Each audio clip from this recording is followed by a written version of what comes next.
ازيكم حبايبي؟ عاملين ايه؟ يا رب تكونوا بخير وبصحة وبسعادة دايما يا رب. جايين بقى واحنا في الاجازة كده، عايزين كيكات وعايزين حاجات نعملها في البيت، فما لقيتش لا اسرع ولا اسهل من كيكة دريم. تعالوا يلا هنعمل، احنا عملنا مع بعض كيكة دريم بالفراولة، هنجرب الشوكولاتة مع بعض. وهي سهلة وسريعة جدا.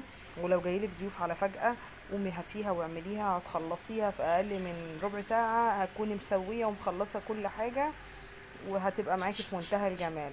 طبعا يعني لا، ربع ساعة اقل من 5 دقايق هتكوني مجهزاها، لكن هتدخلي الفرن هتقعد معاكي بتاع 20 ل 30 دقيقة. يعني كيكة سريعة وسهلة وجميلة قوي.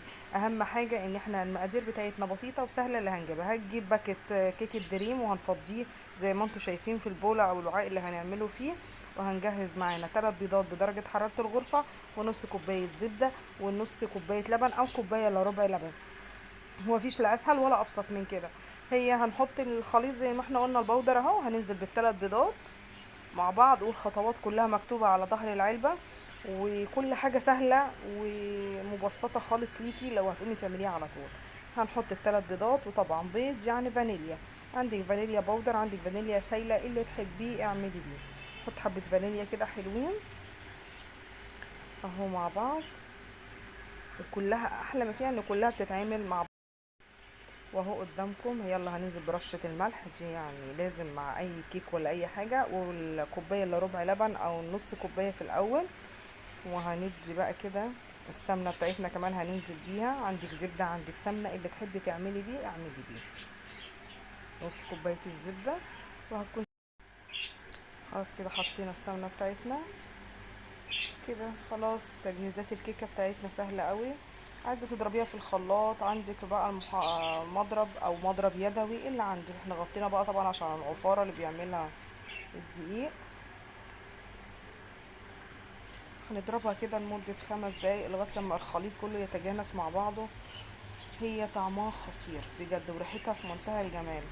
الكيك بتاعها دارك قوي يعني، وتحسي ان فيها، انا حسيت ان فيها زي نسكافيه في منتهى الجمال، يعني طعمها حلو.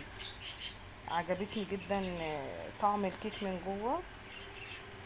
وزي ما قلت لكم، انا حطيت كوبايه الا ربع لبن، لقيت ان الخليط تقيل، زودت بتاع ربع كوبايه لبن. هي قوامها ما بيبقاش خفيف قوي. وجبت الصينيه بتاعتنا، يعني المقاس الوسط دون، عايزه تعمليها في صينيه عاديه براحتك برضو، ما تكونش كبيره قوي عشان تحسي ان هي عاليه معاكي. بطني لما تكوني هتعملي، يعني نصيحة، كيك شوكولاتة، لو عندك كاكاو خام بطني بيه. انا دهنت الزبدة وبطلنا الصينية. يعني انا حبيت اقول لكم ان التبطين بالكاكاو بيفرق في الطعم والشكل. ونزلنا بالخليط، وقلت لكم ان الكيك القوام بتاعها تقيل شوية اهو.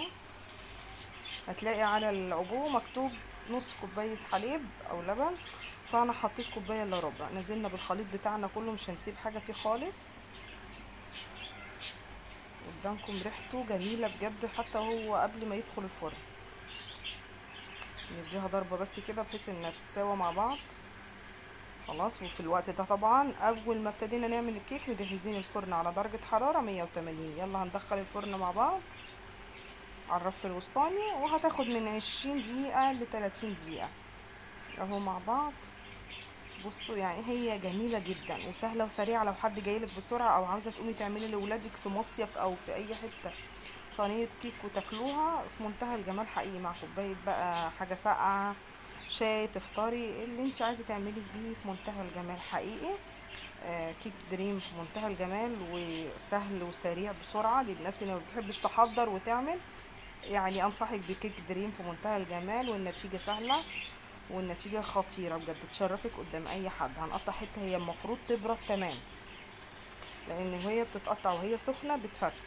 فهي تبرد. عندك بقى جناش شوكولاتة عايزة ترش عليها شوكولاتة مبشورة بقى وتزوقي زي ما انت عايزة اعملي اهو قدامكم. انا حابين ناكلها كده خالص يعني مع كوباية شاي، ما كانوش صابرين اساسا. وبص التبطين بالكاكاو بقولك طعم في منتهى الجمال، وهشة من جوه جميلة. وطبعا هأكد ان لازم نسيبها تبرد خالص، بتفرق في النتيجة والطعم يعني. لما بتبرد بتبقى في منتهى الجمال، تستطعمي كل حاجة في الكيكة.